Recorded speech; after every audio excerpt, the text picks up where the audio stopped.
Rio 2 is a 2014 American animated musical comedy film produced by Blue Sky Studios and 20th Century Fox Animation. It was directed by Carlos Saldaña and written by Don Reimer, Carlos Kotkin, Jenny Bix, and Yoni Brenner. It is the second film of the Rio franchise. Set 3 years after the events of the first film, It follows Blue, Jewel, and their children leaving Rio for the Amazon rainforest to find other blue macaws, while Nigel the cockatoo pursues them to exact revenge. The film features the voices of Anne Hathaway, Jesse Eisenberg, Jemaine Clement, Leslie Mann, George Lopez, Jamie Foxx, will.i.am, Tracy Morgan, and Rodrigo Santoro reprising their roles from the previous film, with Kristin Chenoweth, Bruno Mars, Rita Moreno, Miguel Ferrer, and Andy Garcia joining the cast. Rio 2 was released internationally on March 20, 2014, and on April 11 in American theaters by 20th Century Fox. The film received mixed reviews from critics and grossed $498.7 million against a production budget of $103 to $130 million. The film is dedicated to the memory of screenwriter Don Reimer, who died in 2012. Plot: 3 years after defeating Nigel, Blue, and Jewel raise their 3 children Carla, BIA, and Tiago in Rio de Janeiro, but Jewel is concerned over her children becoming too domesticated like their father. Meanwhile, Blue's owner Linda and her husband Tulio are on an expedition in the Amazon and, after falling down a waterfall, discover a blue Spix's macaw that loses a feather. When words about the encounter are broadcast through television, Jewel believes that they should go to the Amazon to help find the blue macaws. While the kids are ecstatic, Blue is uncertain but is pressured into going along. Rafael, Nico, and Pedro also decide to come along to scout talent for their carnival. Big Boss, who leads a group of illegal loggers, discovers Linda and Tulio's expedition to find the macaws and orders his henchmen to hunt them down. Meanwhile, Nigel, who has become flightless after getting sent into an aircraft engine B, plots to exact revenge on Blue with his new comrades, an anteater named Charlie and a poison dart frog named Gabby, the latter of whom is in love with Nigel. After arriving at the jungle, Blue, his family, and their friends are taken to a flock of blue macaws that hide in an uncharted section of the Amazon. There, Jewel is reunited with her long-lost father, Eduardo, paternal aunt Mimi and childhood friend Roberto. Eduardo seems unimpressed at first with Blue but thanks him for returning Jewel home. Having lost their previous habitat to arson from the loggers, Eduardo distrusts humans, and brushes off Blue's suggestion to expose the sanctuary to Linda and Tulio to ensure their protection. While searching for the macaws, Linda and Tulio are captured by the loggers. Meanwhile, Blue does his best to fit in with the flock as his family is doing, but his continued reliance on the tools he brought prevents him from connecting with anyone. In another attempt to get closer to him, a disguised Nigel wins a talent show to become a performer for a carnival show that Rafael, Pedro, Nico, and Carla are hosting. When Blue tries to pick a Brazilian nut for Jewel, he accidentally puts it in the territory of the Spix macaws' enemies, the Scarlet Macaws, led by the hostile Felipe. Blue inadvertently causes a war for food between the two tribes when he accidentally swats Felipe with a branch. The war turns out to be a football match, but Blue accidentally costs the flock their territory when he accidentally scores on his team's own goal. Blue decides to leave Linda and his human roots behind him for his family's sake, but after witnessing the loggers' destruction of the forest, he returns and rallies the flock, reconciling with Jewel and Eduardo. With Blue's knowledge of human technology and help from the Scarlet Macaws, the flock, with the rest of the jungle animals, disable the loggers' machinery. In the chaos, Eduardo encounters a tractor but is rescued by Linda and Tulio. Big Boss tries blowing up the trees with dynamite, but Blue thwarts him. Nigel intervenes, leaving Big Boss to get eaten alive by an anaconda. Wanting Blue to himself, Nigel attacks Blue, but Gabby, while trying to help, accidentally knocks Nigel out with a porcupine's quill filled with her poison, but BIA reveals that Gabby is actually a tree frog. An overjoyed Gabby smothers Nigel with affection and drags him away, while Charlie leaves. With the flock under Linda and Tulio's protection, Blue and Jewel decide to live in the Amazon with their kids, although they decide to spend their summers back in Rio. Eduardo drops his anti-human stance and proudly accepts Blue into the flock, and Nigel and Gabby are sent back to Rio for study.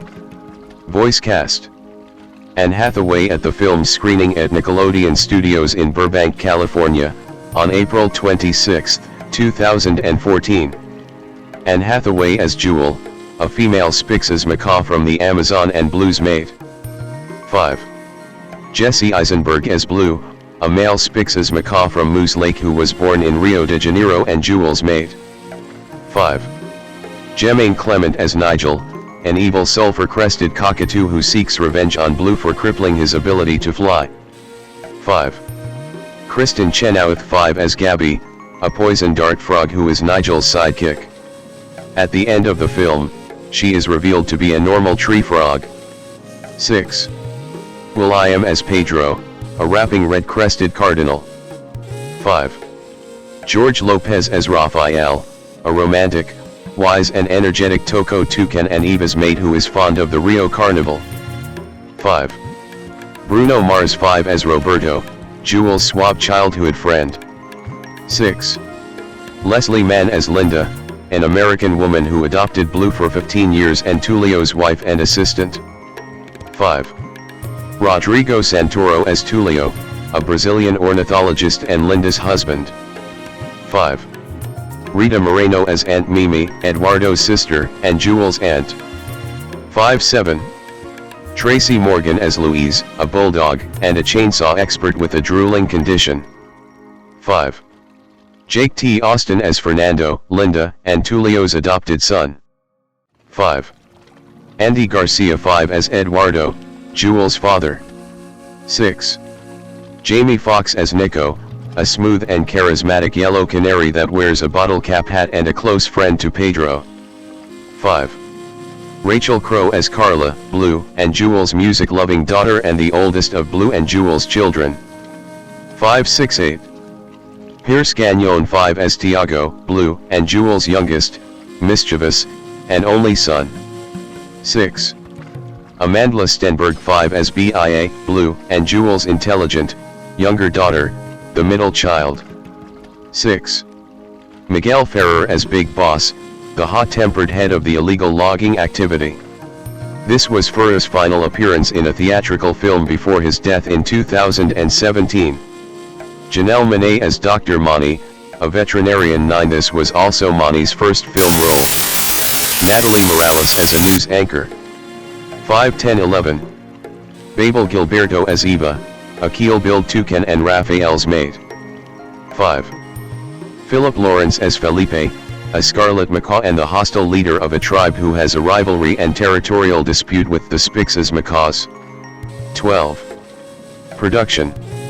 On January 25, 2012, while speaking to the Associated Press, Sergio Mendes, who co-wrote a song for the first film, spoke about the sequel, saying, "I think the plan is for the movie to come 3 or 4 months before the World Cup.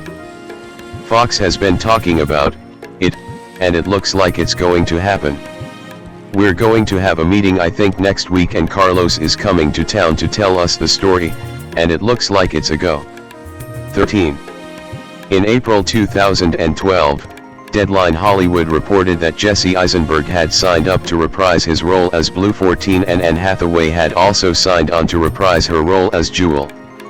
15. In October 2012, Variety stated that Carlos Saldana had officially signed a 5-year deal with 20th Century Fox that allows him to helm live-action and / or animated films, with the sequel being part of that contractual agreement. 16. Screenwriter Don Reimer died from complications relating to his head and neck cancer positive diagnosis on November 28, 2012, while working on the film. 17. In January 2013, Rodrigo Santoro confirmed his return to voice ornithologist Tulio Monteiro, as well as hinting that the sequel's setting will involve the Amazon. 18. 20th Century Fox and Blue Sky unveiled the first teaser trailer at the annual Las Vegas, Nevada Cinemacon on April 18, 2013. 19. On May 14, 2013, that same trailer was released online worldwide, and attached with Epic. 20 Entertainer Bruno Mars joined the cast as Roberto after director Carlos Saldana caught his performance on Saturday Night Live. During production, Mars offered his own personal touches that better shaped his character's physical appearance, personality, and voice. Citation needed. Release. Rodrigo Santoro, who voices Tulio, and the soundtrack's producer Sergio Mendes at the film's press event. Rio 2 was released to international theaters on March 20, 2014. 21 The film's premiere was held in Miami, Florida, on March 20, 2014. Citation needed. The film was released theatrically in the United States on April 11, 2014. 22 The film's theatrical release was preceded by Almost Home, a short film produced by DreamWorks Animation to promote their 2015 film Home. 20th Century Fox handled distribution for DWA's films at the time of its release. 23. Marketing.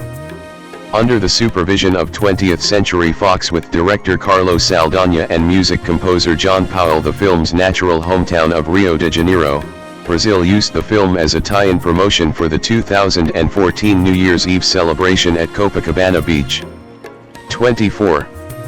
3 of 4 Angry Birds Rio episodes, all visually tied to Rio 2, have been released.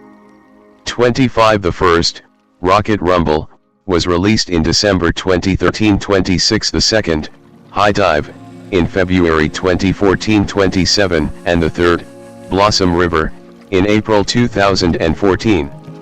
28 In April 2014, Kohl's began selling Blue, Gabby, and Louise plush toys as a part of their Kohl's Cares merchandise program. 29. The film also had promotional backing from Burger King, General Mills, Liberty Travel, and ConAgra Foods. Home media. On July 15, 2014, 20th Century Fox Home Entertainment released Rio 2 on Blu-ray, 2D and 3D, and DVD. 30 The Target exclusive comes with a blue plush toy. 31 A limited sing-along edition of the film was released on Blu-ray and DVD on November 4, 2014. 32-33. Streaming. The film was released on the Disney Plus streaming service on August 4, 2023, in the United States. 34. Reception. Critical response. On Rotten Tomatoes, the film has an approval rating of 50% based on 113 reviews and an average rating of 5.4/10. The site's critical consensus reads, like most sequels, Rio 2 takes its predecessor's basic template and tries to make it bigger, which means it's even busier, more colorful, and ultimately more exhausting for viewers outside the youthful target demographic. 35. On Metacritic, the film has a score of 49 out of 100 based on 34 critics, indicating mixed or average reviews. 36 audiences polled by CinemaScore gave the film an average grade of A on an A+ to F scale, the same grade earned by its predecessor. 37-38. Mark Adams of Screen Daily said, as a delightfully bright and breezy bit of 3D animated entertainment, Rio 2 hits the sweet spot, and will no doubt be a box office hit with its blend of good-natured jungle adventure, songs, and gags. The only frustrating thing is that it feels very much like a by-the-numbers sequel, lacking the verve, ebullience, and left-field humor that made 2011's Rio such a surprise hit. 39. Justin Lowe of The Hollywood Reporter said, this rumble in the jungle adds a colorful cast of rainforest creatures to the franchise's infectious sense of frivolity. 40. Justin Chang of Variety said, domestic and ecological dramas abound in this bright, noisy, overstuffed sequel to Fox's 2011 surprise hit. 41. Tom Huddleston of Time Out gave the film 3 out of 5 stars, saying there are problems here, but the characterization is feisty and memorable, the song and dance sequences intricate and colorful, and it'll charm the socks off little people. 42. Claudia Poog of USA Today gave the film 2 out of 4 stars, saying Rio 2 teams with colorful animated splendor and elaborate musical numbers, but its rambling, hectic, if good-hearted, story is for the birds. 43. Richard Corliss of Time gave the film a positive review, saying even when it's coarse and calculating, this is an eager entertainment machine that will keep the kids satisfied. Just don't tell them that the Rio movies are musical comedies about an avian genocide. 44. Elizabeth Weitzman of the New York Daily News gave the film 3 out of 5 stars, saying we're grading on a sliding scale here. But if Rio 2 is hardly Pixar quality, it's certainly better than the average animated sequel. 45. Peter Hartlaub of the San Francisco Chronicle gave the film 2 out of 4 stars, saying it's like the last Hobbit movie, so much time passes between side plots that you have to jog the memory when a minor character appears again. Who's that toucan again? Is he a bad guy? 46. Bill Goody Kuntz of the Arizona Republic gave the film 3 out of 4 stars, saying an agreeable song and dance movie, a laugh here, a laugh there, pleasant but overly busy, for seemingly no real reason other than to throw a few more set pieces at the wall to see what sticks. 47. Jessica Herndon of the Associated Press gave the film 3 out of 4 stars, saying with so much going on, it's a wonder this kids movie is only 5 minutes longer than the original. But for the music and brilliantly picturesque look, it's worth the 3D ticket. 48. Stephanie Mary of the Washington Post gave the film 2 out of 4 stars, saying all in all, though, the movie feels at once too busy and too derivative. That's no easy feat, but it's also one sequel makers probably shouldn't aspire to. 49. Bruce DeMara of the Toronto Star gave the film 2.5 stars out of 4, saying those who enjoyed the adventures of Blue and Jewel and company in the first Rio are going to find the sequel an equally pleasing diversion. 50. Tom Russo of the Boston Globe gave the film 2 out of 4 stars, saying the story flows, but not always freely, thanks to its manufactured feel. 51. Jeanette Katsoulis of the New York Times gave the film a negative review, saying the cinematic equivalent of Attack by Kaleidoscope, Rio 2 sucks you in and whirls you around before spitting you out, exhausted. 52. Betsy Sharkey of the Los Angeles Times gave the film a negative review, saying wonderfully animated and well voiced, Rio 2 is nevertheless too much. Too much plot, too many issues, too many characters. 53. Bill Zwecker of the Chicago Sun-Times gave the film 3 out of 4 stars, saying it's as good as the first one and sure to please both the kiddies and adults with its two-tiered humor. 54. Tirdad Dirakshani of the Philadelphia Inquirer gave the film 2 out of 4 stars, saying it'll keep the kids' content for a couple of hours, though it's likely to bore the grown UPS. 55. Liam Lacey of the Globe and Mail gave the film 3 out of 4 stars, saying Rio 2, like Fox's Ice Age series, relies on derivative plotting and slapstick visual gags, in contrast to Pixar's more cerebral originality. Where the film excels though, in an even more pronounced way than the first film, is in the choreographed animation for the musical numbers. 56. Alonso Durald of The Wrap gave the film a negative review, saying the musical moments, on the whole, stand out as the highlights of the film. Rio 2 becomes watchable when the flat characters shut up and sing. 57. Rafer Guzman of Newsday gave the film 1.5 stars out of 4, saying the movie has one goal, to amuse the most children with the least amount of effort. 58.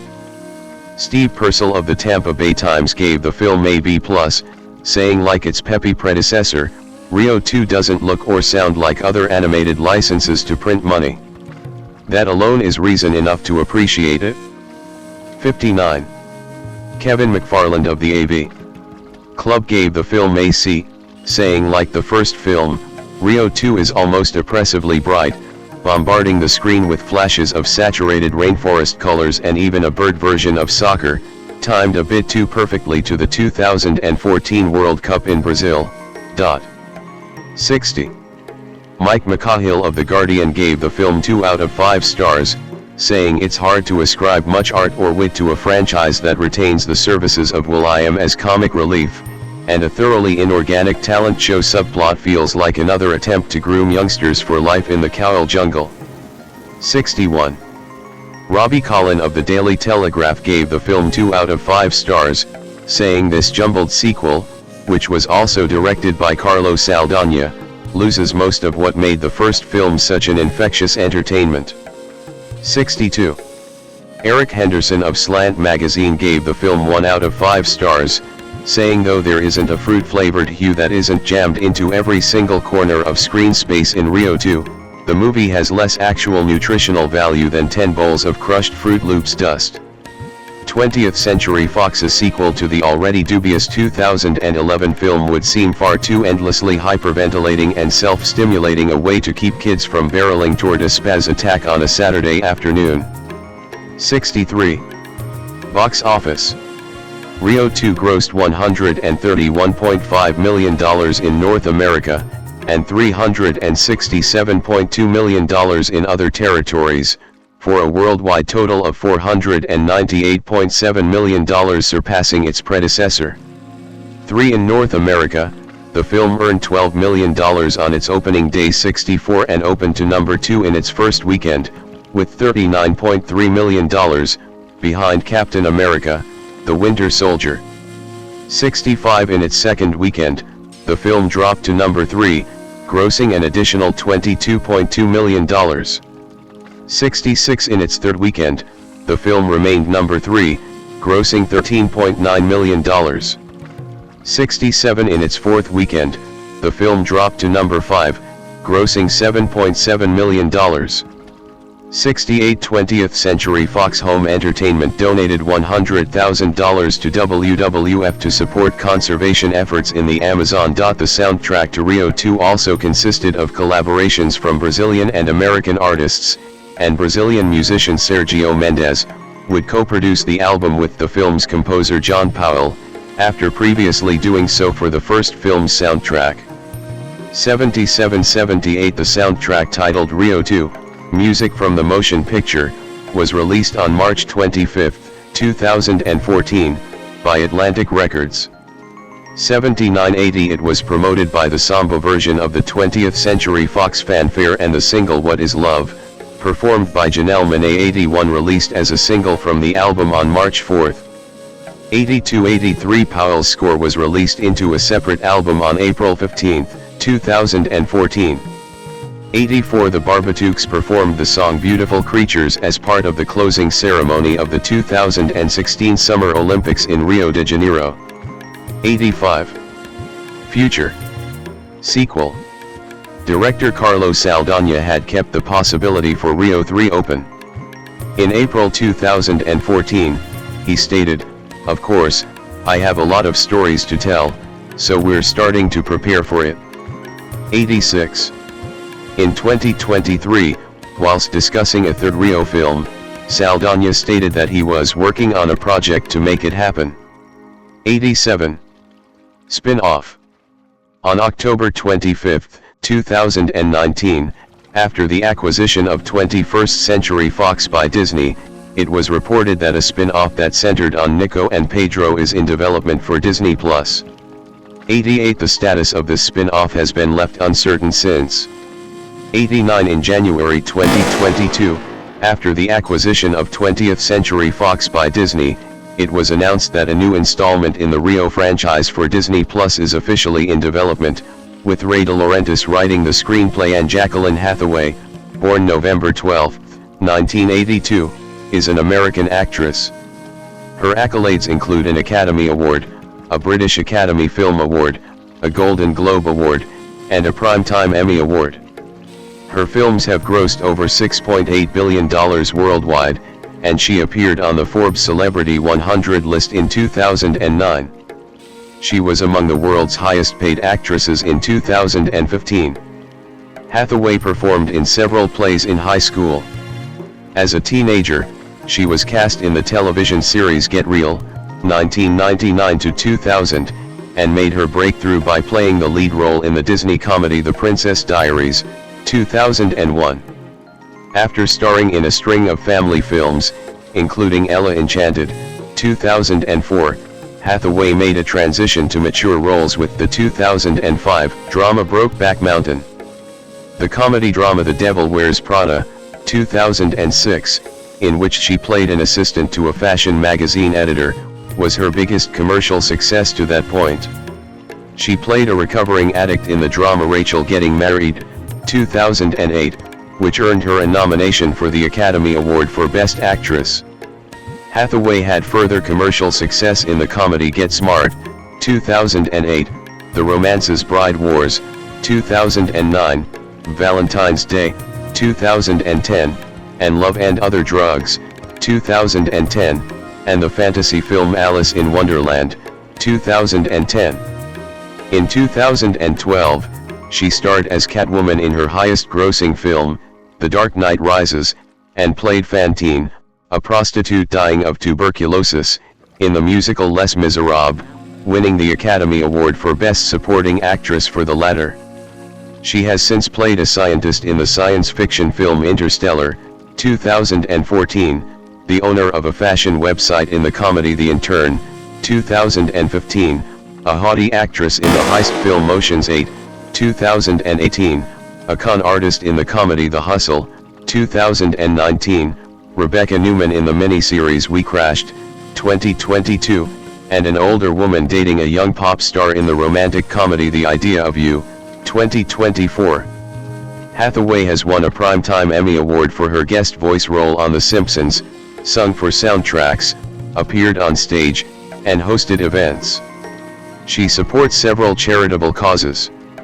She is a board member of the Lollipop Theater Network, an organization that brings films to children in hospitals, and advocates for gender equality as a UN Women Goodwill Ambassador. Early life and background. Anne Jacqueline Annie One Hathaway was born on November 12, 1982, in the Brooklyn borough of New York City. She is of Irish, English, German, and French descent. Her father Gerald was a labor attorney, and her mother, Kate, née Macaulay, is a former actress. 4 Hathaway's maternal grandfather was WIP, AM, Philadelphia radio personality Joe Macaulay. 5 According to the Daily Telegraph, she was named after William Shakespeare's wife. 6 She has an older brother, Michael, and a younger brother, Thomas. 7 When Hathaway was 6, the family moved to Milburn, New Jersey, where she was raised. 8 Entrance to the theater Paper Mill Playhouse with the poster to a play outside it. As a child, Hathaway appeared in several productions at Paper Mill Playhouse. At age 8 when Hathaway watched her mother perform in the first national tour of Les Miserables as Fantine, she instantly became fascinated with the stage, but her parents were not keen on allowing her to pursue an acting career. After this, Kate quit acting to raise Hathaway and her brothers. 9 Hathaway was raised as Roman Catholic with what she considers to be really strong values and wished to be a nun during her childhood, but acting was always a high priority for her. 8-10 Her relationship with the Catholic Church changed at age 15, after learning that her older brother was gay. 10 Her family left the church, joining the Episcopal Church because of its acceptance of homosexuality, but they eventually left that too. 11 In 2009, Hathaway described her religious beliefs as a work in progress. 10. Hathaway attended Brooklyn Heights Montessori School and Wyoming Elementary School in Milburn. 12 She graduated from Milburn High School, where she played soccer and took part in many plays, including Once Upon a Mattress, in which she portrayed Winifred. 13 Later, she appeared in the plays Jane Eyre and Gigi, at New Jersey's Paper Mill Playhouse. 14 She studied at the American Academy of Dramatic Arts in 1993 and became the first teenager admitted into the Barrow Group Theatre Company's acting program. 15-16 She spent several semesters studying as an English major and political science minor at Vassar College in Poughkeepsie, New York. 17 Before transferring to New York University's Gallatin School of Individualized Study. 18 Between 1998 and 1999, Hathaway sang soprano with the All-Eastern U.S. High School Honors Chorus at Carnegie Hall and in plays at Seton Hall Preparatory School in West Orange, New Jersey. Early in her film career, Her acting style and appearance would be likened to Judy Garland, whom she cites as one of her favorite actresses. 12 and Audrey Hepburn. 19, 20, 21, 22. 3 days after her performance at Carnegie Hall, Hathaway was cast in the short-lived Fox television series Get Real. 14. She played the teenager Megan Green, alongside John Tenney, Deborah Ferrantino, and Jesse Eisenberg. 23. Despite her early success, Hathaway suffered from depression and anxiety as a teenager. However, she said in 2008 that she had since grown from it. 6. She missed her first college semester for the filming of her cinematic debut, The Princess Diaries, 2001. 14. According to Hathaway, she never regretted not completing her degree, as she enjoyed being with others who were trying to grow up. 18. Career. 2001 to 2004, early roles and breakthrough. In 2001, Hathaway starred in the Disney comedy The Princess Diaries, based on Meg Cabot's novel of the same name. Hathaway portrayed teenager Mia Thermopolis, who discovers that she is the heiress to the throne of the fictional kingdom of Genovia. Hathaway auditioned for the role during a flight layover on the way to New Zealand. 12. Director Gary Marshall initially considered Liv Tyler for the role, but cast Hathaway after his granddaughters suggested that she had the best princess hair. 24. The film became a major commercial success, grossing $165 million worldwide. 25. Many critics lauded Hathaway's performance. A BBC critic noted that Hathaway shines in the title role and generates great chemistry, and the New York Times' Elvis Mitchell found her to be royalty in the making, a young comic talent with a scramble of features. 26. 27. She earned an MTV Movie Award for Best Breakthrough Female Performance nomination for the role. 28. The same year, Hathaway starred with Christopher Gorham in Mitch Davis's The Other Side of Heaven, which was also distributed by Disney. Inspired by John H. Graberg's memoir In the Eye of the Storm, the film met with mostly negative reviews and was a box office failure. 29. In terms of the princess role, there is only so long that you can play those as a young lady before you start feeling really ridiculous. They are so much fun to do, I figure I might as well get the most out of them while I can. Then I'll go off and play all the drug addicts and the prostitutes, and all the good ones you win Oscars for a little bit later on. Hathaway, 2004. 19. Owing to the success of The Princess Diaries, People magazine named Hathaway one of its breakthrough stars of 2001. 30. In February 2002, Hathaway starred in the City Center Encore's concert production of Carnival. In her New York City stage debut, she was cast as Lily, an optimistic orphan who falls in love with a magician. Before rehearsing with the full cast, Hathaway trained with a vocal coach for 2 weeks. She memorized almost all her lines and songs at the first read-through. 14. Critics generally praised her for holding her own against well-known actors and heralded her as a new star. 14. In a positive review of the musical, Charles Isherwood of Variety called Hathaway the highlight of the show and remarkably unaffected and winning, praising her convincing performance. 31. She won a Clarence Derwent Award for Most Promising Female. 32. Later, Hathaway voiced the audiobook release of the first 3 books in the Princess Diaries novels. 33. Hathaway portrayed princesses and appeared in family-oriented films over the next 3 years, subsequently becoming known in mainstream media as a children's role model. 30. After voicing Haru Yoshioka for the English version of The Cat Returns, 2002, 34. She starred in Douglas McGrath's comedy drama Nicholas Nickleby, 2002, which opened to positive reviews.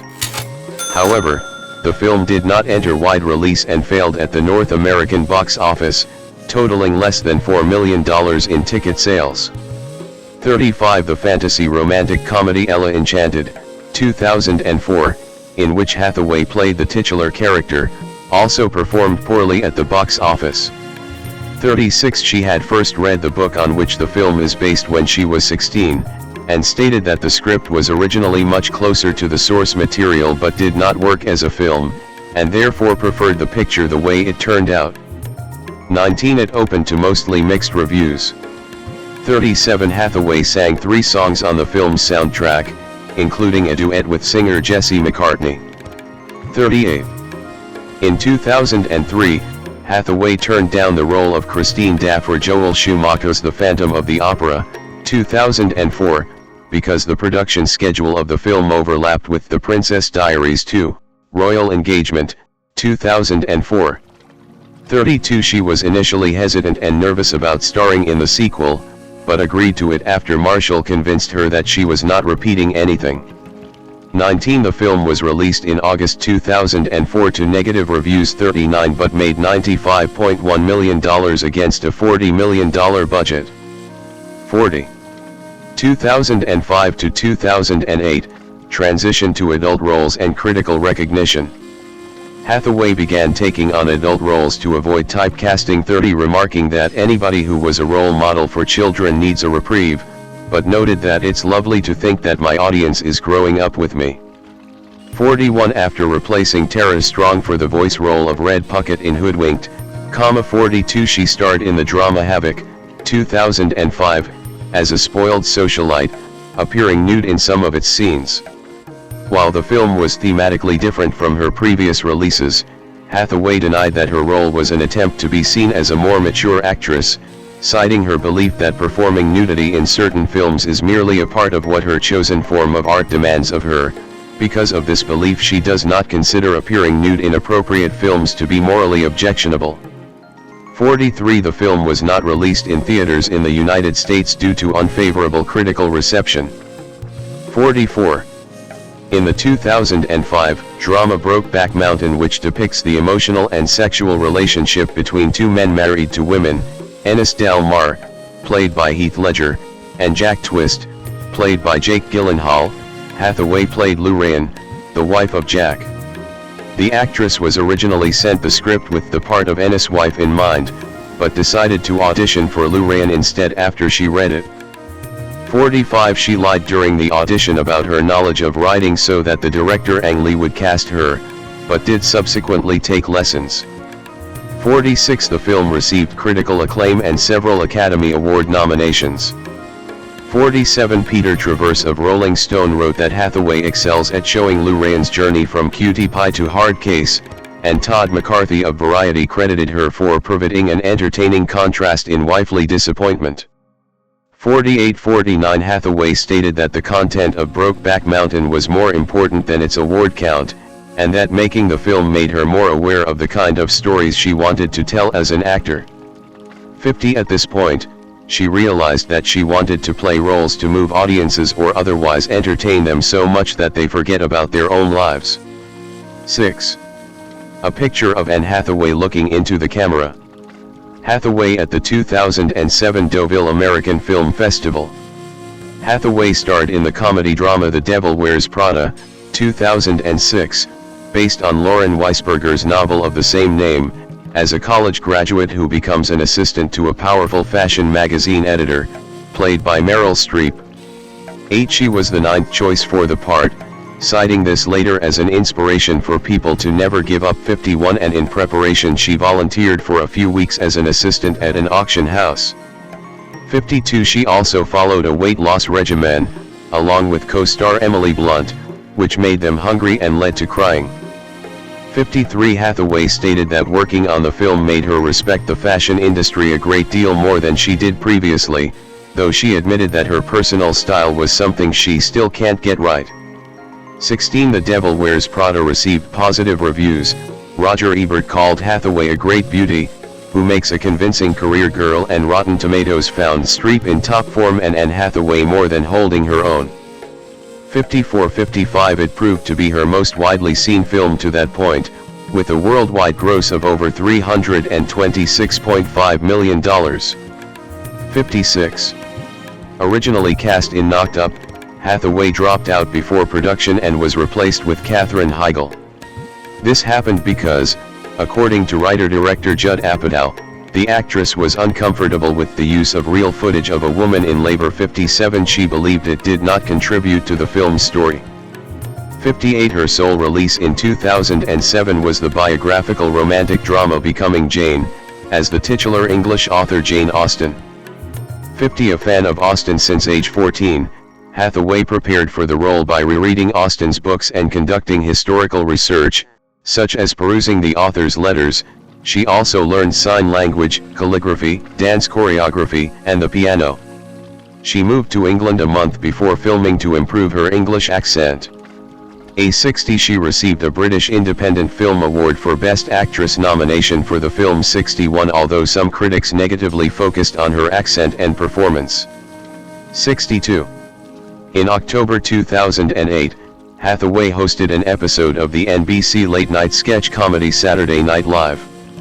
63. She also starred in Peter Segal's film adaptation of Mel Brooks' television series Get Smart, in which she played Agent 99.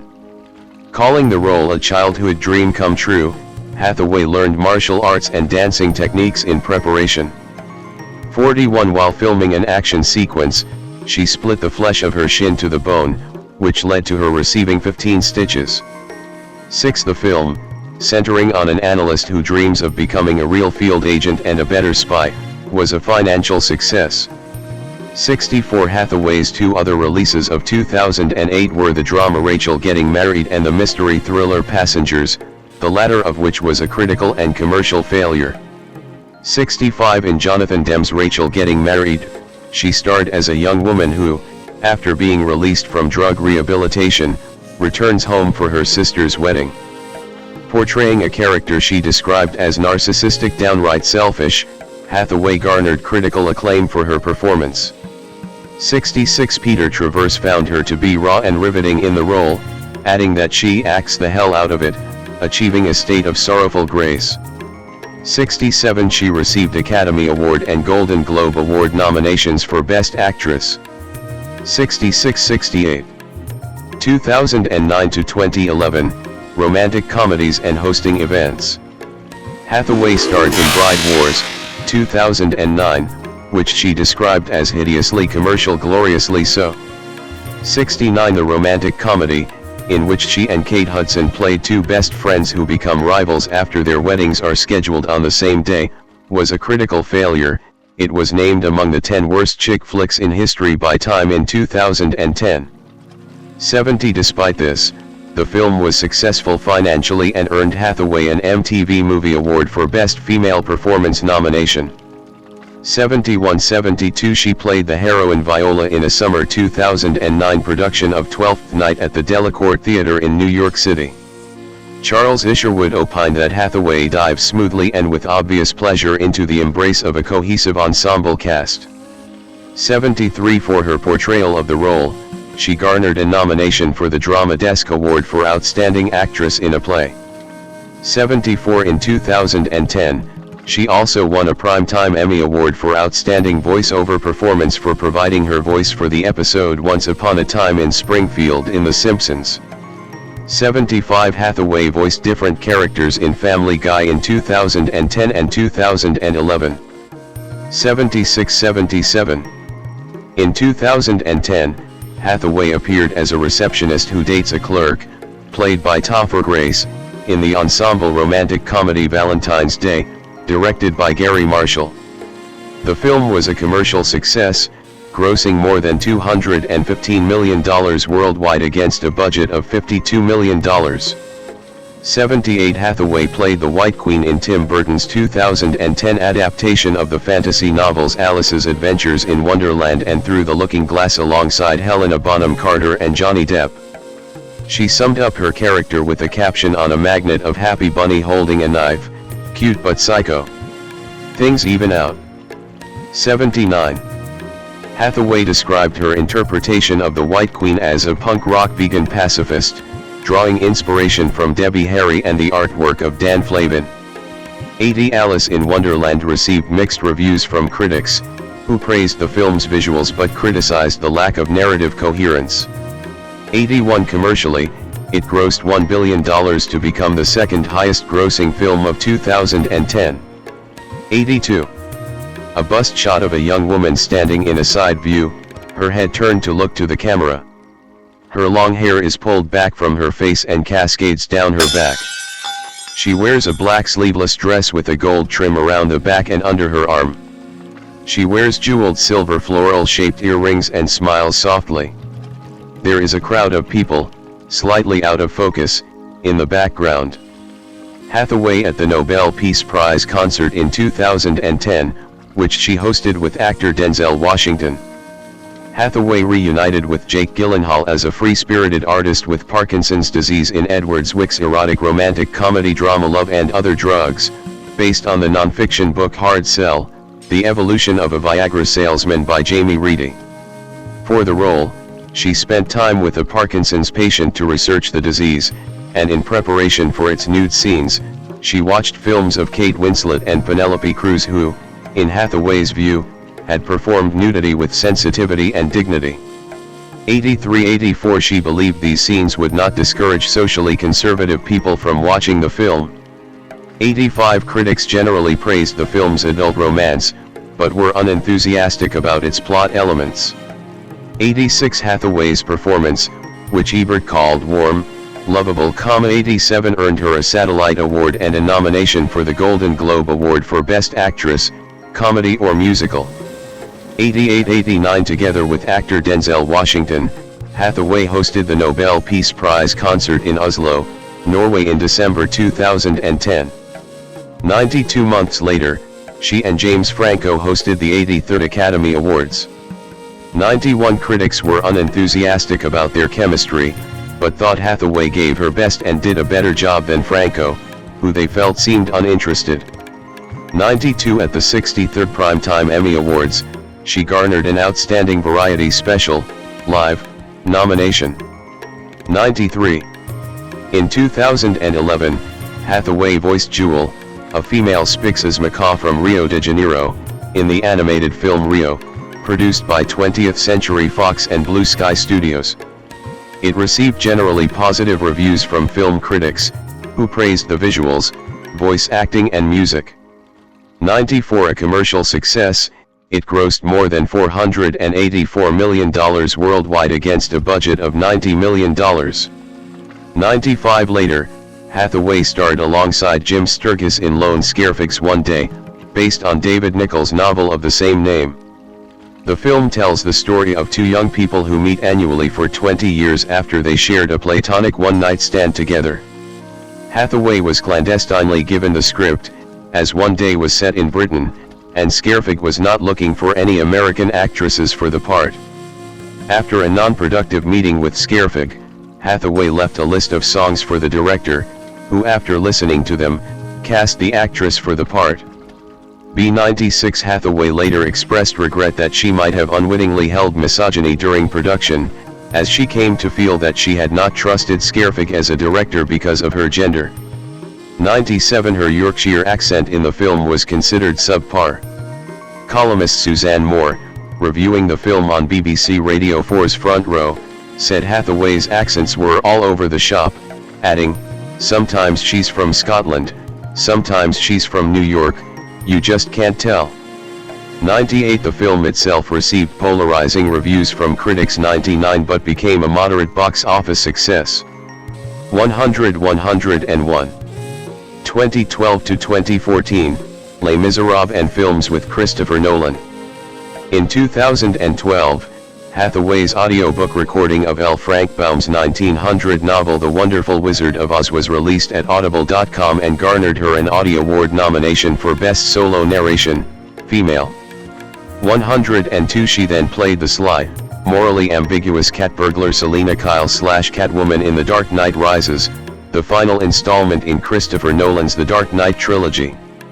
103 Hathaway auditioned not knowing what part she was being considered for, admitting that she had Harley Quinn in mind but only learned her role after talking with Nolan for an hour. 104 She described it as her most physically demanding assignment to that point, as she had to redouble her efforts in the gym to keep up with the requirements of the role. 105 106 She trained extensively in martial arts, and looked to Hedy Lamarr in developing her performance as Catwoman. 107 The Dark Knight Rises was critically successful and grossed more than $1 billion worldwide, becoming the third highest grossing film of 2012. 108 IGN reviewer Jim Vejvoda labeled Hathaway a magnetic presence whenever she's on screen and added, "Selena may be the proverbial good bad girl, the thief with a heart of gold, but Hathaway imbues her with a wounded spirit and a survivor's edge that makes her feel genuine and sympathetic even when she's being naughty." 109. She won the Saturn Award for Best Supporting Actress for her performance. 110. Hathaway portrayed Fantine, a prostitute dying of tuberculosis, in Tom Hooper's Les Miserables, an adaptation of the stage musical of the same name. Footage of the actress singing "I Dreamed a Dream," a song from the film, was shown at the 2012 Cinemacon, where Hooper described her singing as raw and real. 111. In preparation for the role, Hathaway consumed fewer than 500 calories a day to lose 25 pounds, 11 kilograms, researched prostitution, and cut her hair. 112. 113. To adopt her character's mental space alone during production in London, she sent her husband back to the United States. This resulted in her becoming increasingly temperamental. 114. Ann Hornaday of the Washington Post asserted that the centerpiece of a movie composed entirely of centerpieces belongs to Anne Hathaway, who as the tragic heroine Fantine sings another of the memorable numbers. 115. She won the Academy Award, Golden Globe, Screen Actors Guild and BAFTA Award for Best Supporting Actress. 116. 117. Asked if she was pleased with her performance in the film, Hathaway expressed doubts, replying with a 116. In January 2013, Hathaway's rendition of "I Dreamed a Dream" reached number 69 on the Billboard Hot 100. 118. A short-haired brunette, wearing a black dress, is smiling to her left.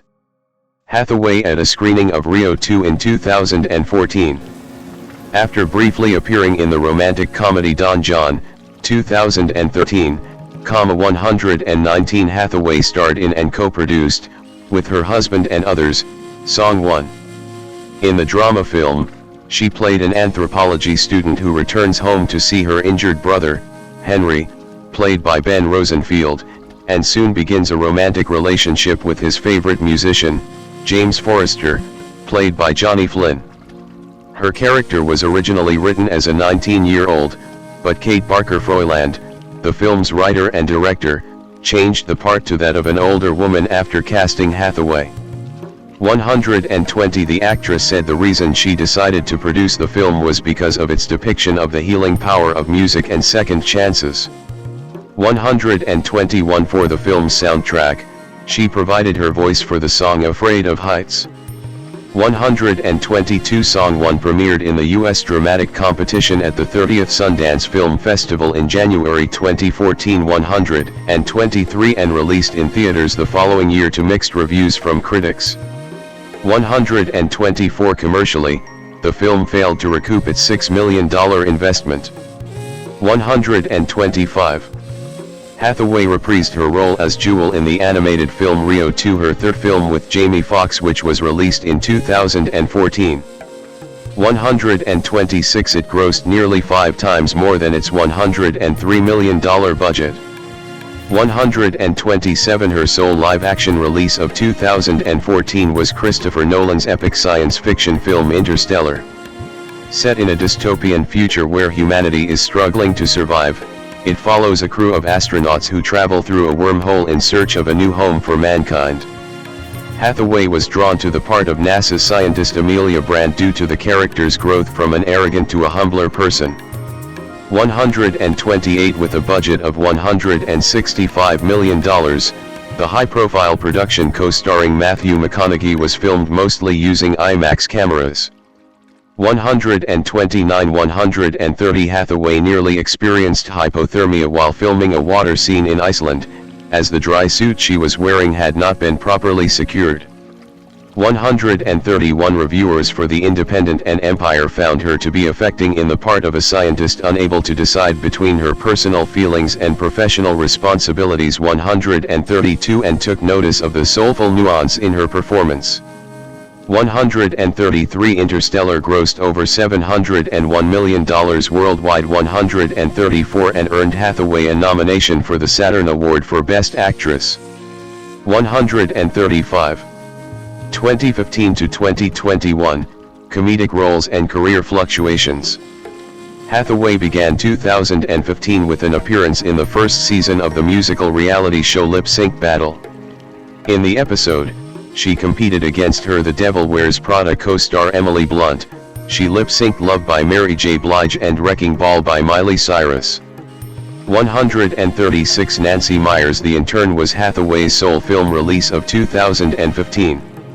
It tells the story of Ben Whitaker, played by Robert De Niro, a 70-year-old widower who becomes a senior intern at an online fashion site run by Jules Austin Hathaway.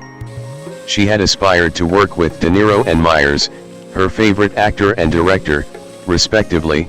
Impressed with the film's story, she auditioned for the third time for a Meyers film. See 138 reviews of the film were generally positive.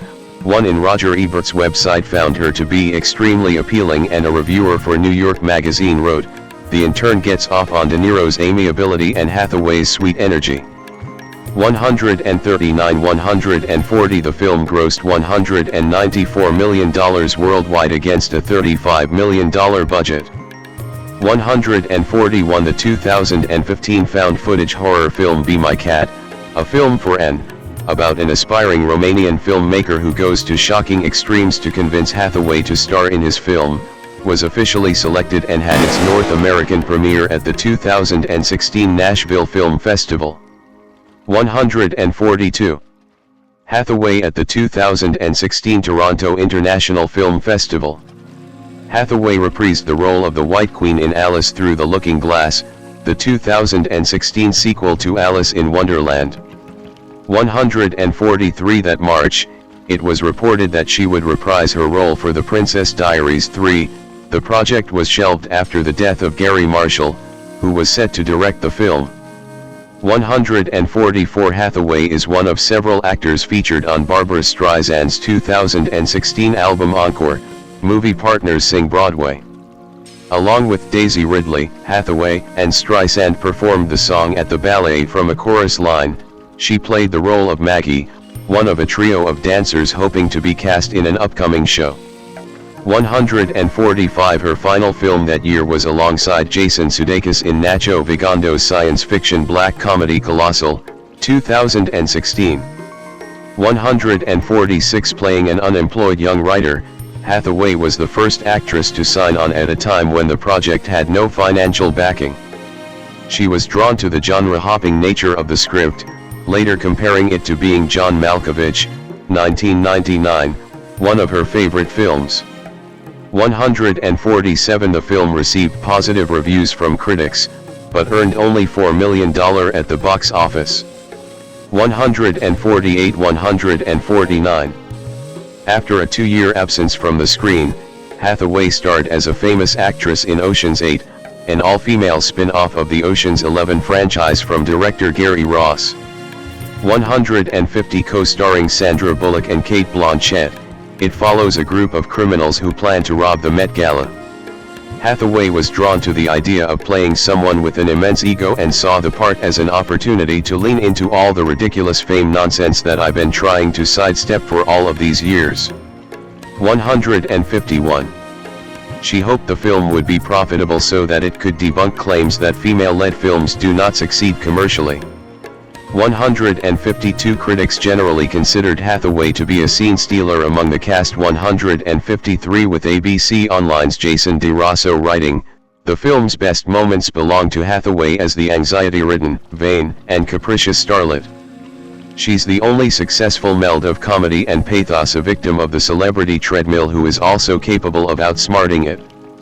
154.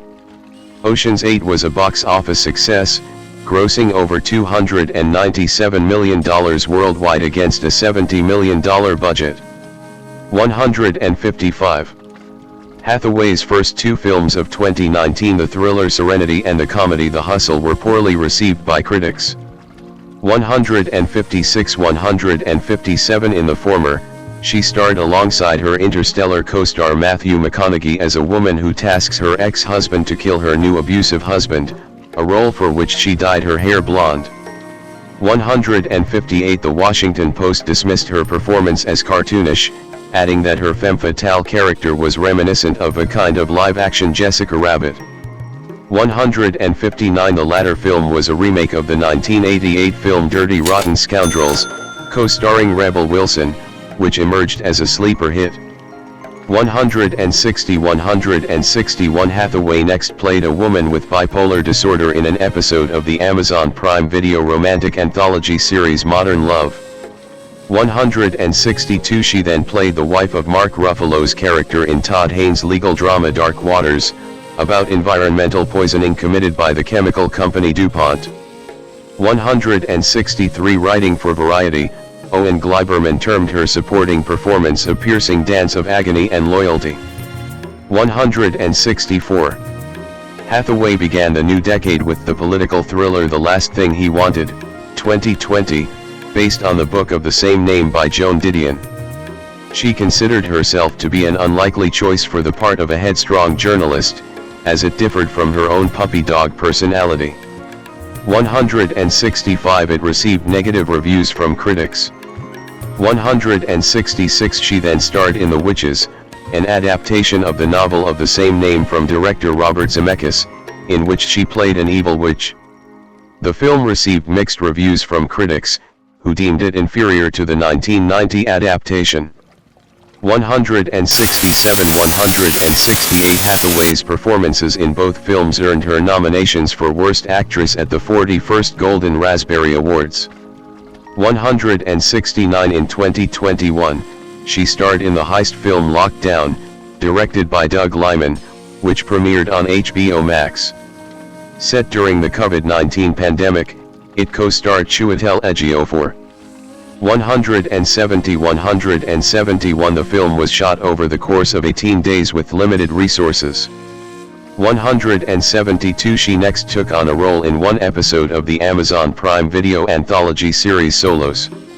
173 2022, present, critical resurgence. Hathaway at the 2023 Berlin International Film Festival. Hathaway executive produced and starred opposite Jared Leto in the Apple TV Plus miniseries We Crashed, about the company we work. 174 175 It received favorable reviews, with particular praise for Hathaway's portrayal of Rebecca Newman.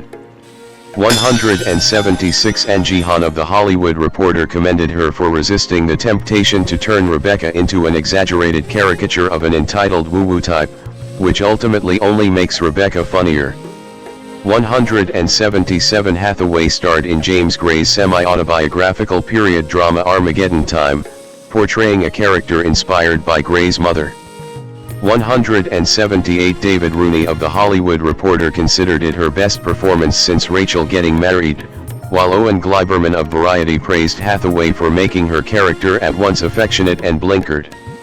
179 180 In her two film releases of 2023 Eileen and She Came to Me Hathaway played emotionally troubled psychiatrists. 181 Eileen, based on Otis Amoshfaga's thriller novel of the same name, starred Thomasin McKenzie in the title role and premiered at the 2023 Sundance Film Festival. 182 Hathaway described the project as Carol meets Reservoir Dogs. 183 Ryan Lattanzio of IndieWire believed that Hathaway has never been better in a role that feels tailor-made for her. 184 At that year's Berlin International Film Festival, Rebecca Miller's romantic comedy She Came to Me was released. 185 Hathaway's first release of 2024 was as a grieving mother coping with the loss of her son in the thriller Mother's Instinct. 186 A remake of the 2018 Belgian film, she co-starred with Jessica Chastain. 187 Hathaway created a protective layer between herself and her character, requesting for cast and crew members to refer to her by her character's name as she deemed the loss of a child her worst fear. 188 Writing for The Guardian, Peter Bradshaw thought that her performance was overshadowed by that of Chastain. 189 She next led the romantic comedy The Idea of You, based on Robin Lee's novel of the same name, playing a divorced mother who begins a romance with a younger pop star. 191 Alyssa Wilkinson of the New York Times believed that the film succeeds mostly because of Hathaway's performance, and praised her chemistry with co-star Nicholas Galitzine. 192. As of March 2025, Hathaway will next star alongside Michaela Coel in David Lowery's Mother Mary and will lead David Robert Mitchell's science fiction film Flowervale Street. 194 She will also reunite with Christopher Nolan on the historical epic The Odyssey and star in a film adaptation of Colleen Hoover's thriller novel Verity. 196 In June 2025, Hathaway began filming The Devil Wears Prada 2, reprising the role of Andrea Andy Sachs. The film is scheduled for release in May 2026. 197. Public image. Hathaway signing autographs for fans at the 2008 Toronto International Film Festival. Describing her off-screen persona, John Hiscock of the Daily Telegraph wrote in 2014 that Hathaway is a well-grounded, friendly young woman with a good sense of humor, a wide smile and an easygoing attitude. 198 Hiscock further opines that, despite considerable success, she has never gone Hollywood, remaining close with her friends. 198 The authors of the book 365 Style noted Hathaway's girl next door image, and her The Intern director Nancy Myers says she is wise beyond her years. 199 200 The journalist Laura Brown found her to be a sincere, warm, and funny woman. 201 After her 2013 awards acceptance speeches for Les Miserables, The Atlantic noted that several media commentators accused her of being annoying and making awkward jokes. 202 Discussing this, Hathaway explained that she feels anxious when public speaking but has since grown from it and become a more compassionate person. 201 She said regarding her perceived image, people have this idea of me as just being a very prim, professional girl, which I suppose I am, but I do cut loose and have fun in my life. 6. Remarking on her performance in Twelfth Night, Charles Isherwood wrote, "On screen or on stage Ms. Hathaway possesses the unmistakable glow of a natural star." 73 An Esquire writer wrote in 2018 that many of her good performances had been overlooked, describing her career as subtle brilliance that has largely gone unnoticed. 203 Discussing her career in 2015, Hathaway said that, after her breakthrough in The Princess Diaries, she struggled to find roles that were serious, or were not about princesses. According to Judy Guglielmi of People, Hathaway used that fear of being typecast as motivation to build a versatile body of work. Guglielmi believed that her ability to extensively research her roles is the key to her success. 204 A writer for the Daily Telegraph commended her willingness to appear in different genres, ranging from action comedies to dramas. 205 Hathaway aspires to appear in many different films, work with different directors and play diverse roles. 204 She said she would be lost without acting and feels lucky to have found it as her profession. 206 A trained stage actress, she prefers performing on stage to film roles and claims to be terrified of acting on camera. 8 I always assume that every film is my last, and I always assume that I have to go out and convince everybody why they have to hire me. I still audition, she said in 2015. 121. Forbes reported that Hathaway was one of the world's highest paid actresses in 2015. 207 And since 2017, she has been among the highest grossing actresses of the 21st century. 208 In 2009, she was included on Forbes' annual Celebrity 100 list with earnings of $7 million, and was invited to join the Academy of Motion Picture Arts and Sciences. 209 210 As of July 2018, her films had grossed $6.7 billion worldwide. 211 profiled as among the world's leading actresses by Vanity Fair, Hathaway, according to Catherine Ellsworth of the Daily Telegraph, is pursued both by directors and by cosmetics companies. 6 In January 2008, she joined French luxury perfumes and cosmetics house Lancôme as the face of their fragrance Magnifique. 213 In 2011, she became the new face of the Italian company Tod's. 214. Hathaway's beauty and sex appeal have been picked up by several media outlets. FHM, People, Maxim, Empire, and Entertainment Weekly have included her on their yearly listings of sexiest women. 215 In 2011, Los Angeles Times Magazine listed her as one of the 50 most beautiful women in film. 216 Ellsworth called her in 2008 the hottest young actress in Hollywood. 6 Hathaway disagreed, insisting that she has a good girl image and no sex appeal. 217 She has refused to undergo treatment with Botox, saying she is comfortable in her own skin. 218. Activism.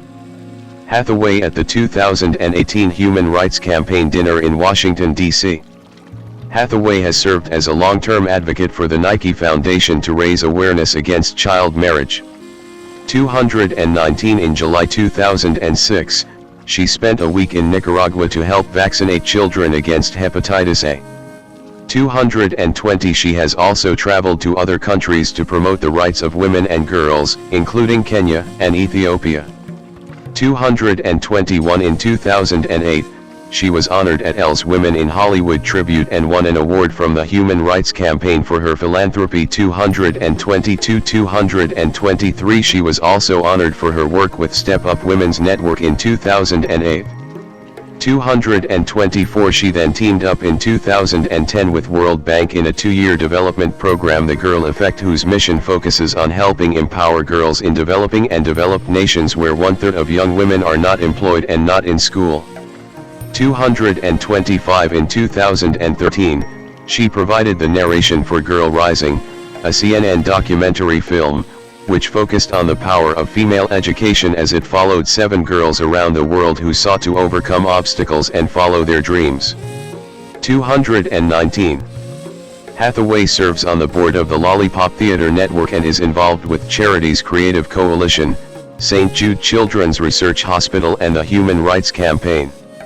227 In 2016, Hathaway was appointed UN Women Goodwill Ambassador based on her advocacy for gender equality. The following year, she spoke on International Women's Day in favor of paid parental leave for both men and women. 228 To promote an increased awareness of systemic sexism in the entertainment industry, Hathaway has advocated for greater professional opportunities for women and criticized Hollywood as not being a place of equality. 229 In 2018, she collaborated with 300 women in Hollywood to set up the Time's Up initiative to protect women from harassment and discrimination. 230. Political views. Hathaway supports abortion rights movements, gun control, and immigrant rights. 231 232 233 She has criticized President Donald Trump for his administration's anti-immigration policies. 234 Hathaway is also a supporter of LGBT rights, and has donated money to organizations which support the legalization of same-sex marriage. 235 236 She has spoken out on issues such as homophobia, school bullying, transphobia and white privilege, writing in an Instagram post that black people fear for their lives daily in America and have done so for generations. 237. During the 2012 United States presidential election, Hathaway supported the presidential campaign of Democratic Party politician Barack Obama.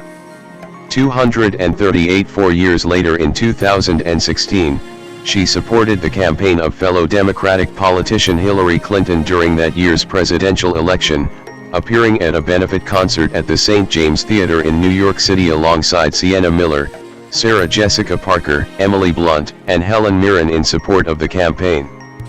239-240 during the 2020 United States presidential election, she supported Democratic candidate Joe Biden.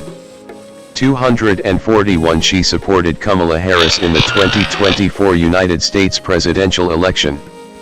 242 In 2022, in response to the Russian invasion of Ukraine, Hathaway stated that she was sending her sincere prayers to the people of Ukraine and made donations to the Ukrainian Red Cross Society, UNICEF, and Save the Children to help Ukrainians affected by the war.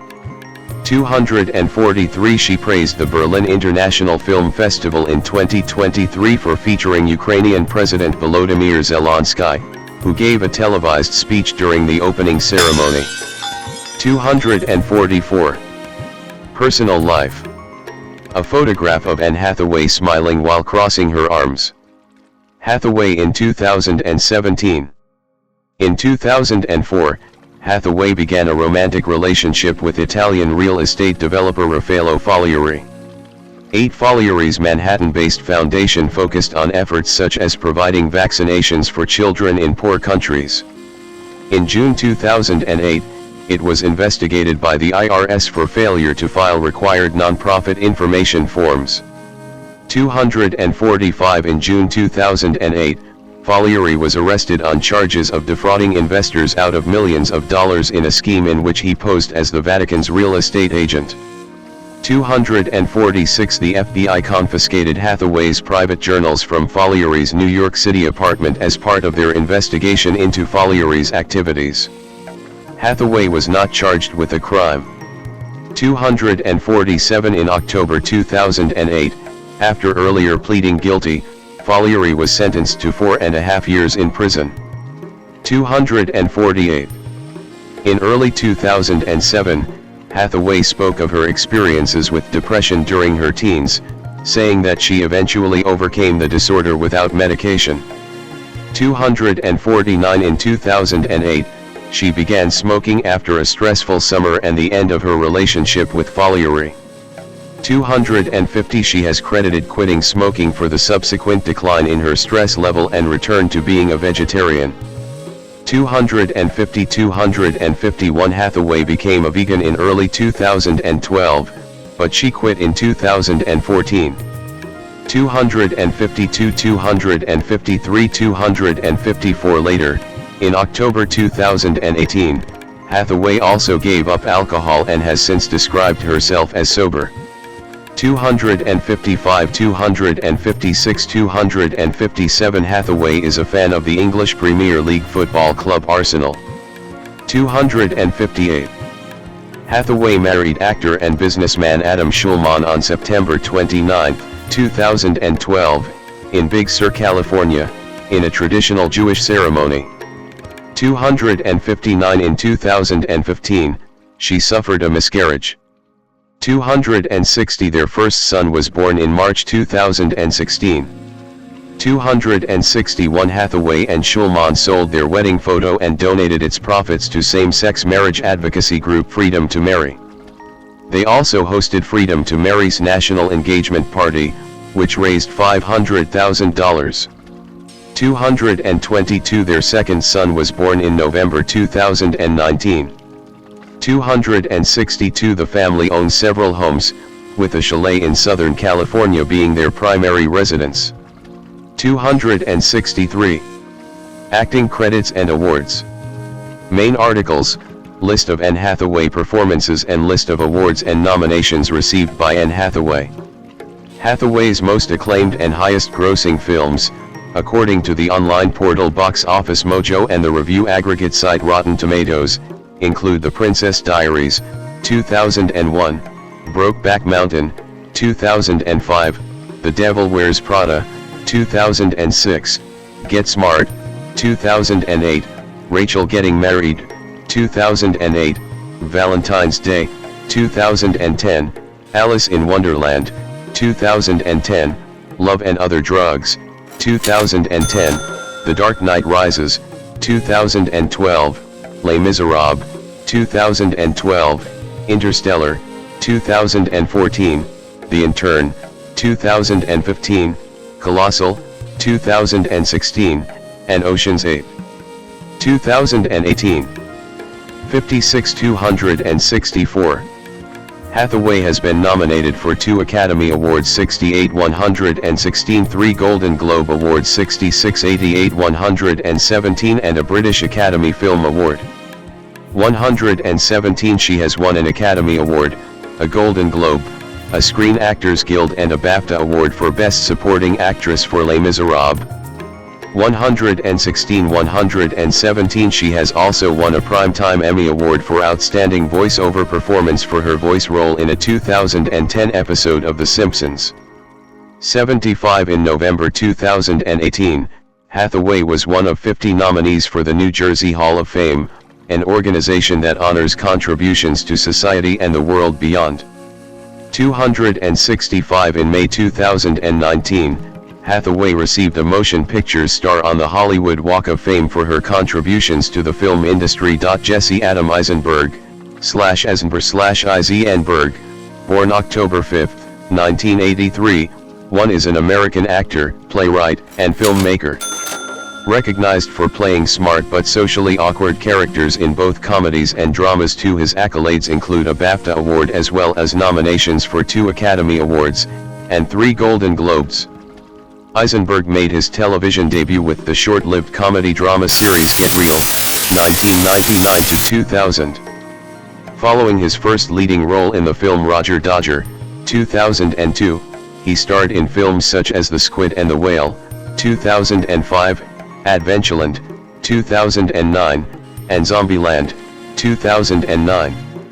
He gained wider recognition for starring as Facebook founder Mark Zuckerberg in David Fincher's film The Social Network, 2010, for which he was nominated for the Academy Award for Best Actor. Eisenberg then starred in the Woody Allen films To Rome with Love, 2012, and Café Society, 2016, the heist films Now You See Me, 2013, its 2016 sequel, and its 2025 sequel, and independent dramas such as The Double, 2013.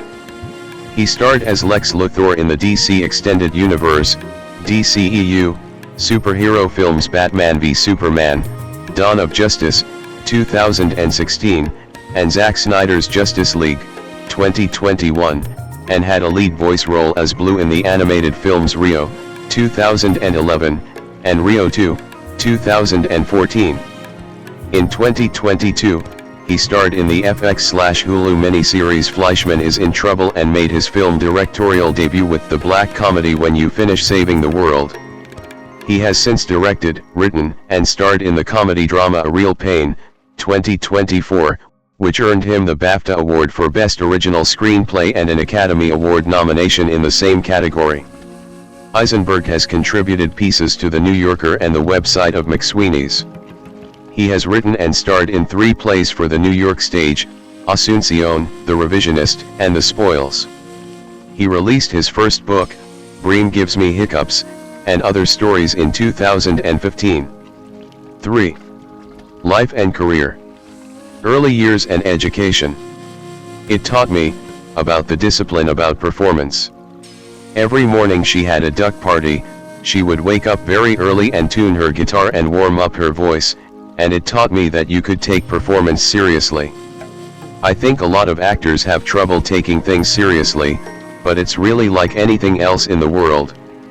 So it gave me the confidence to take it seriously and not make me feel silly for indulging in a role. Eisenberg, on the influence his mother's previous job as a children's clown had on his acting for. Jesse Adam Eisenberg V was born in Astoria, Queens, NYC, and grew up in East Brunswick, New Jersey. 6. His mother, Amy, née Fishman, who now teaches cross-cultural sensitivity in hospitals, previously worked as a clown named Bonabini at children's parties and as a director/choreographer for a high school for 20 years. 478. His father, Barry Eisenberg, drove a taxicab, then worked at a hospital, and later became a college professor, teaching sociology.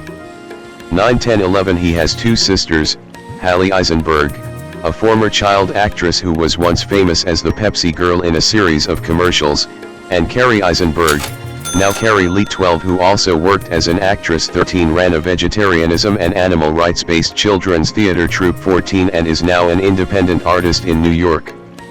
15. Eisenberg was raised in a secular Jewish household. 16, 17, 18, 19, 20, 21, 22 excessive citations with his ancestry tracing back to Poland and what is now Ukraine. 23, 24 he attended the East Brunswick Public Schools at Frost Elementary School, Hammarskjöld Middle School, 6th and 7th, Churchill Junior High School, 8th and 9th, and spent his sophomore and junior years at East Brunswick High School. 25 he then transferred to the Professional Performing Arts School in New York for his senior year. When he was a senior, he received his breakthrough role in the independent comedy drama film Roger Dodger. 9 his work in the film prevented him from enrolling at New York University. 26-27 instead, he studied anthropology and contemporary architecture at the New School in Greenwich Village. 28 where he majored in liberal arts, with a focus on democracy and cultural pluralism. 27. Eisenberg struggled to fit in at school due to an anxiety disorder, and began acting in plays at an early age. 29 when he was 7 he starred as Oliver Twist in a children's theater production of the musical Oliver, and by 12 he was an understudy in the 1996 Broadway revival of Tennessee Williams' Summer and Smoke. At 13, he understudied the role of young Scrooge in a musical version of A Christmas Carol starring Tony Randall.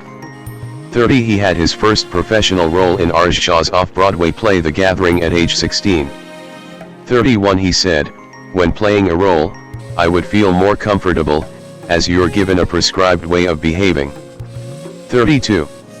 Eisenberg started writing screenplays at 16, some of which were optioned by major studios, but he claimed that he was dissatisfied with the lack of control he had over his creations once they were sold. 30 he once got into trouble with Woody Allen's lawyers when, as a teenager, he penned a play about how Allen came to change his name and managed to get the script to Allen's people. Instead of a seal of approval, he received 2 cease and desist letters. Citation needed. Eisenberg later starred in 2 films directed by Allen, To Rome with Love 33 and Café Society. 34, 35, 36. 1999 to 2008, early work. Eisenberg made his television debut in the series Get Real, from 1999 to 2000. In 2001, he appeared in a UK Dr. Pepper commercial as Butt Naked Boy. 37. After appearing in the made-for-television film Lightning, Fire from the Sky at 18, he starred in the independent film Roger Dodger, for which he won an award at the San Diego Film Festival for Most Promising New Actor, and in The Emperor's Club, both of which were released in 2002 to generally positive reviews. Eisenberg was sick for the majority of the nightclub scene and can be seen sweating in different shots. 38. In 2005, Eisenberg appeared in Cursed, a horror film directed by Wes Craven, and The Squid and the Whale, a well-reviewed independent drama starring Laura Linney and Jeff Daniels. 26 In 2007, he starred opposite Richard Gere and Terrence Howard in The Hunting Party, a comic thriller in which he plays an American journalist reporting from Bosnia, and was also cast in the indie comic drama Holy Rollers alongside his sister, Hallie Eisenberg, who played his fictional sister in the film. He played a young Hasidic Jew who becomes involved in the ecstasy smuggling trade, using his religion as a disguise to deal without suspicion. Filming took place in New York in 2008. 39 In 2009, Eisenberg played the lead role alongside Kristin Stewart, which would be the first of many collaborations between them in Adventureland, a comedy directed by Greg Motola and filmed in Kennywood Park, near Pittsburgh, Pennsylvania. Filming wrapped in October 2007. 40, and the film had its premiere at the Sundance Film Festival in 2009. During the late 2000s, he also had roles in the independent films Solitary Man, playing college student Daniel, and Camp Hell, a horror film directed by George Van Buskirk. 41. 42. 2009 to 2011, breakthrough and critical success. Eisenberg at the premiere of Zombieland in September 2009. Eisenberg's first major box office success was a lead role in the horror comedy Zombieland, 2009. He starred opposite Woody Harrelson, Emma Stone, and Abigail Breslin as a group of survivors on a road trip through a post-zombie apocalypse America, and was a sleeper hit. 43 In 2010, he portrayed Facebook creator Mark Zuckerberg in the film The Social Network, for which he earned the Best Actor award from the National Board of Review of Motion Pictures. 44 And nominations for Best Actor at the BAFTA Awards, Golden Globes, and Academy Awards, but lost to Colin Firth for his performance of George VI in The King's Speech. According to the film's director, David Fincher, both he and screenwriter Aaron Sorkin knew Eisenberg was the one for the role as soon as they watched his audition tape, despite Eisenberg's own anxieties about his audition. 45 On November 22, 2010, Eisenberg was honored, along with Whoopi Goldberg, Jocelyn Engel, and Harvey Kruger, at the Children at Heart Celebrity Dinner Gala and Fantasy Auction, to benefit the children of the Chernobyl disaster. Steven Spielberg serves as chair of the event each year. 23. Eisenberg at the Madrid premiere of The Social Network in October 2010. On January 29, 2011, Eisenberg hosted Saturday Night Live on NBC, with musical guest Nicki Minaj. During his opening monologue, Zuckerberg himself appeared. 46 Eisenberg said that meeting the man he portrayed on screen was an overwhelming experience, and was happy that we were both able to have fun at the situation. 47. Zuckerberg, who has complained frequently about the artistic licenses taken by The Social Network, would later say that he thought Eisenberg was a little afraid to meet me after his portrayal, but I tried to be nice. 48. In 2011, he starred in the box office animated hit Rio, as the main character Blue, a metropolitan, domesticated male Spix's macaw who learns how to fly. He starred alongside Anne Hathaway, his former co-star, and on-screen sibling, from Get Real. 49 as well as George Lopez, Tracy Morgan, will.i.am, and Jamie Foxx. 50 He featured in one song, Real in Rio, in the film's soundtrack, which was nominated for an Academy Award for Best Original Song. 51 He also starred alongside Aziz Ansari, Danny McBride, and Nick Swardson in 30 Minutes or Less, a film noir heist comedy about a pizza delivery man, played by Eisenberg, who is forced to rob a bank, which was released in August 2011. 52 In October 2011, Eisenberg made his playwriting debut in Rattlestick Playwrights Theater's off-Broadway production of Asuncion, staged at Cherry Lane Theater. Eisenberg also acted in the play, which was directed by Kip Fagan. The play highlights two overeducated, liberal-minded friends, played by Eisenberg and Justin Bartha, whose assumptions are challenged by their new Filipina roommate, played by Camille Mana. 53-54. 2012 to 2019, work as a playwright and acting roles. In 2012, he starred alongside Melissa Leo in Why Stop Now, a drama about a drug addict mother, Leo, and her piano prodigy son, Eisenberg, 55 and in the magical realist romantic comedy To Rome with Love, directed by Woody Allen. 56 That same year, he filed a $3 million lawsuit against the producers of the 2010 direct-to-DVD film Camp Hell, claiming exploitation. According to the lawsuit, Eisenberg agreed to appear in the film as a favor to his friends. He was on set for one day of filming in 2007, earned about $3,00057 and logged only a few minutes of total screen time. 58 Because of his minimal involvement in the production, he was surprised to see that his face was prominently featured on the cover of the DVD, implying that he starred in the film. His lawsuit asserts various California law causes of action, including claims for unfair business practices and publicity rights. 59. Eisenberg at the 2015 San Diego Comic-Con. In 2013, Eisenberg reunited with Woody Harrelson for the magician heist thriller Now You See Me, playing a world-famous close-up magician and street performer recruited into a secret group of elite magicians to pull off bank heists with magic tricks, redistributing the money from a wealthy businessman, Michael Caine, to victims of his corrupt capitalist schemes. That year he announced his plan to continue writing, for both stage and screen, as well as continuing to act. 60 He debuted his second play, The Revisionist 61, and starred in Richard Iode's drama, The Double, 2013, which was shot in 2012. 62 In the following years, Eisenberg reprised his role as Blue in Rio 2, 2014, 63 and reunited with Stewart in the action comedy American Ultra, 2015, playing a rogue sleeper agent being chased by the CIA. 64. In 2015, Eisenberg portrayed Rolling Stone journalist David Lipsky in the biographical drama film The End of the Tour, appearing opposite Jason Segel, who portrayed the late author David Foster Wallace. 65 Eisenberg's third play, The Spoils, premiered off-Broadway in the new group Perishing Square Signature Center Alice Griffin Box Theater.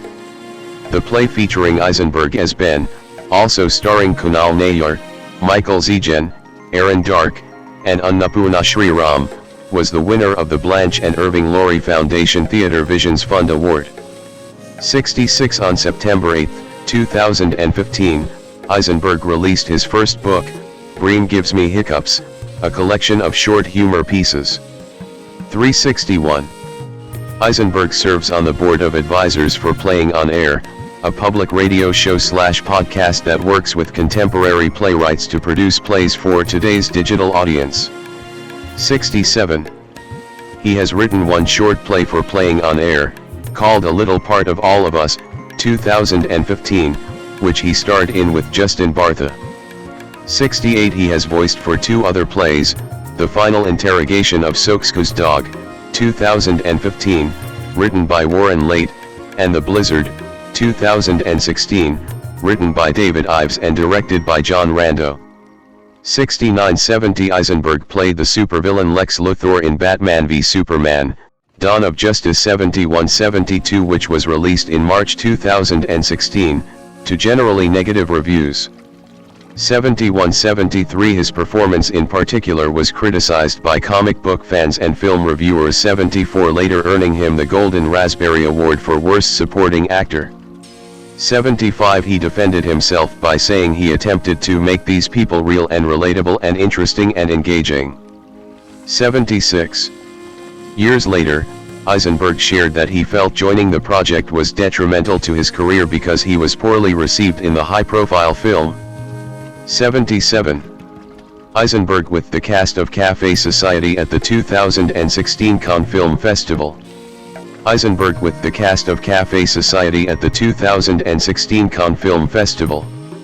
Eisenberg then reunited with Woody Allen and Kristen Stewart, for the third time, in Café Society. 34. 78. 79. 80. 81. The film held its world premiere at the Cannes Film Festival on May 11, 2016. 82. Eisenberg next reprised his role as street magician J. Daniel Danny Atlas in Now You See Me Too, which was released on June 10, 2016, previewed June 9, to mixed reviews.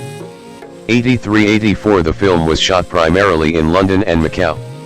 85. 86. It grossed over $267 million worldwide. 87. 88. And Lionsgate CEO John Feldheimer announced that they had already begun early planning for Now You See Me 3.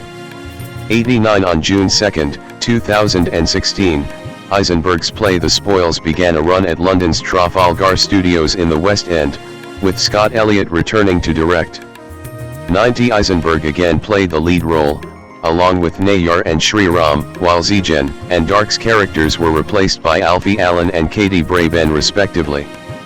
91. In May 2016, Eisenberg teased that he would reprise his role of Lex Luthor in the Justice League film, 2017. 92. 93. An official press kit, released by Warner Brothers on December 22, 2016, confirmed the return. 94. He appeared as Luthor in the post-credits scene alongside Joe Manganiello as Slade Wilson/Deathstroke. Eisenberg joined Riley Stearns' dark comedy The Art of Self-Defense alongside Imogen Poots and Alessandro Nivola. 95-96 Principal photography began in Louisville, Kentucky, on September 11, 2017-97 and the film had its world premiere in 2019. Eisenberg at the premiere of The Hummingbird Project at the 2018 Toronto International Film Festival. Eisenberg starred alongside Alexander Skarsgård in the role of an intermediary in the financial sector in Kim Nguyen's tech drama The Hummingbird Project that was released in 2018. 98 In the same year, he produced Jeremy Workman's documentary The World Before Your Feet, which follows a 37-year-old man named Matt Green who has walked over 9,000 miles on the streets of New York City. In an interview with Variety, Eisenberg talked about the film, stating, "It's this fantastic tour of New York City. But more than that, its central character has this unusual relationship to his environment. He's simultaneously a tourist and a philosopher." 99. The documentary premiered to critical acclaim at the 2018 South by Southwest Film Festival where it was acquired by distributor Greenwich Entertainment. 100 It was released theatrically in November 2018 101 and has an approval rating of 100% on Rotten Tomatoes. 102 The same month he appeared in the Serbian TV series Zigasani Eureka as the owner of an NBA club. 103. In 2019, Eisenberg starred in the sequel Zombieland, Double Tap, directed by Ruben Fleischer. 104 Writers of the first Zombieland, Rhett Reese and Paul Wernick, penned the script with David Callahan. 105 106 107 Eisenberg's new play Happy Talk had its world premiere in 2019, with production by the New Group, marking his second collaboration with the company. The production is about a suburban woman's efforts to take care of her family while starring in a community theater production of South Pacific. 108. Originally titled Yeah, Sister, the show was directed by Scott Elliott. 109. 2020, present, career expansion. Eisenberg portrayed Marcel Marceau in the 2020 film Resistance, written and directed by Jonathan Jacques, which focused on Marceau's part in the French resistance during World War II. He also reappeared as Luthor in the post-credits scene for Zack Snyder's Justice League alongside Manganiello. Eisenberg at the 2022 Cannes Film Festival.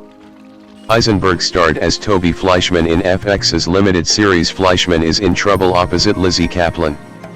Created by Taffy Brodesser-Akner, it is an adaptation of her New York Times best-selling debut novel of the same name. 110 The series premiered on FX on Hulu on November 17, 2022. 111 Eisenberg made his feature directorial debut in When You Finish Saving the World, which was adapted from his own original audiobook series. The film stars Julianne Moore and Finn Wolfhard and is produced by his Zombieland co-star, Stone. The film premiered at 2022 Sundance Film Festival and was released in cinemas on January 20, 2023. That same year he appeared as the main character, Ralphie, in the film Monodrome and received favorable reviews for his acting. 112 113. The following year, he directed and wrote the comedy drama A Real Pain, a film which he also acted in opposite Kieran Culkin. 114 It had its world premiere at the 2024 Sundance Film Festival where it received positive reviews. 115 116 Searchlight Pictures paid $10 million for the distribution rights.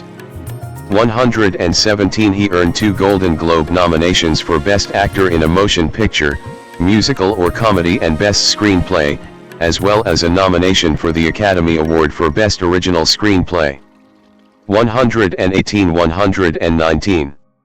Eisenberg's next project is a musical comedy film starring Julianne Moore and Paul Giamatti, which he will direct, write, and also contribute original music for. 120. Personal life. Eisenberg dated Anna Stroud from 2002 to 2012 after they met on the set of The Emperor's Club 121 where she worked as an assistant to Lisa Bruce. 122 He then dated Mia Wasikowska, his co-star in The Double, from 2013 to 2015. 123 He later resumed his relationship with Strout. 124 And they married in 2017. 125 Their son, Banner, was born in April 2017. 126 They divide their time between Bloomington, Indiana, to which he moved to support his ailing mother-in-law, and New York City.